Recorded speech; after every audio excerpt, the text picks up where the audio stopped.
अक्सर लोग एक गलतफहमी का शिकार होते हैं। वो ये समझते हैं कि हमारे ख़ानदान में शुगर की बीमारी नहीं है, दिल की बीमारी नहीं है, लिहाजा हम जितनी मर्ज़ी बद परहेज़ी करें, जितना मर्ज़ी खाएं पिएं, हमारा वज़न जितना मर्ज़ी बढ़ जाए, हमें ये बीमारी नहीं लगेगी। बेशक हम वर्जिश करें या ना करें, हमें शुगर नहीं हो सकती, हमें दिल की बीमारी नहीं लग सकती, क्योंकि हमारे ख़ानदान में दिल की बीमारी और शुगर की बीमारी नहीं है। ये आप लोगों की गलतफहमी है।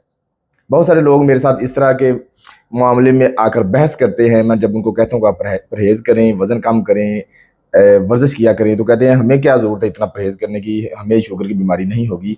ये किसी किताब में नहीं लिखा कि आपके ख़ानदान के अंदर शुगर की और दिल की बीमारी नहीं है तो आपको भी नहीं होगी, ऐसा कुछ नहीं है।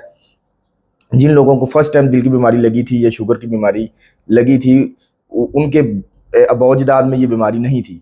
शुगर की बीमारी, दिल की बीमारी आपके लाइफस्टाइल पर डिपेंड करता है। अगर आपका लाइफस्टाइल ठीक नहीं है, आप ओबीस्ट हैं, आप मोटे हैं, आपकी बॉडी के अंदर फैट परसेंटेज ज़्यादा है, आप परहेज़ी खाना नहीं खाते, आप वर्जिश नहीं करते, तो आपको किसी भी टाइम शुगर या दिल की बीमारी लगने का खतरा मौजूद है।